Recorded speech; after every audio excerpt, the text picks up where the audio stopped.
Hello friends, welcome to nurses loop. Insulin deficiency എങ്ങനെയാണ് diabetic കീറ്റോസിഡോസിസിലേക്ക് lead ചെയ്യുന്നതെന്ന് നോക്കാം. DKയുടെ ഒരു ലോങ് വീഡിയോ ഞാൻ ചാനലിൽ അപ്ലോഡ് ചെയ്തിട്ടുണ്ട്. എക്സാംസിന് ഇമ്പോർട്ടൻ്റ് ആയ ഒരു ടോപ്പിക്കാണ് DK. സോ എല്ലാവരും ലോങ് വീഡിയോ കൂടി കാണാൻ ശ്രമിക്കുക.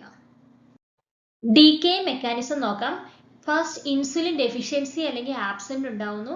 ഈ ഇൻസുലിൻ ആണ് ഇൻസുലിൻ റിസപ്റ്റേഴ്സിനെ ഗ്ലൂക്കോസുമായിട്ട് ബൈൻഡ് ചെയ്യാൻ വേണ്ടി ഹെൽപ്പ് ചെയ്യുന്നത്.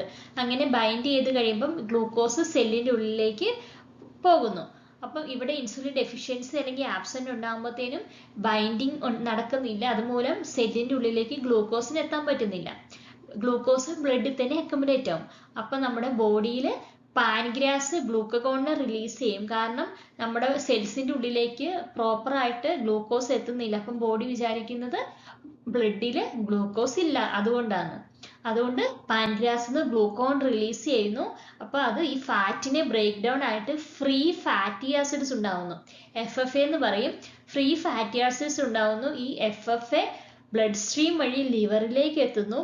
ലിവറിൽ നിന്ന് FFA ബേൺ ആവുന്നു. FFA ലിവറിൽ വെച്ചിട്ട് ബേൺ ആകുമ്പോൾ ഉണ്ടാകുന്ന ബൈ പ്രൊഡക്റ്റ് ആണ് കീറ്റോൺസും ഗ്ലൂക്കോസും. ഓക്കെ, ഗ്ലൂക്കോസ് ഓൾറെഡി പറഞ്ഞു, ഗ്ലൂക്കോസ് ഉണ്ടാവും. ഗ്ലൂക്കോസ് ഉണ്ടായിരിക്കണം, പക്ഷെ അതിന് സെല്ലിൻ്റെ ഉള്ളിലേക്ക് പോകാൻ പറ്റുന്നില്ല. അപ്പോൾ അത് ബ്ലഡ് സ്ട്രീമിൽ തന്നെ നിൽക്കും. അപ്പോഴാണ് ഹൈപ്പർ ഗ്ലൈസീമിയ ഉണ്ടാവുന്നത്. ബ്ലഡിൽ ഷുഗർ കൂടുന്നതാണ് ഹൈപ്പർ ഗ്ലൈസീമിയ. ഓക്കെ, ഇനി FFA ബേൺ ആകുമ്പോൾ ഉള്ള മറ്റൊരു ബൈ പ്രൊഡക്റ്റ് ആണ് കീറ്റോൺസ്. കീറ്റോൺ എന്ന് പറഞ്ഞാൽ അസിഡിക് നേച്ചറാണ്. അപ്പം കൂടുതലായിട്ട് കീറ്റോൺസ് ബ്ലഡിൽ അക്യുമുലേറ്റ് ആവും.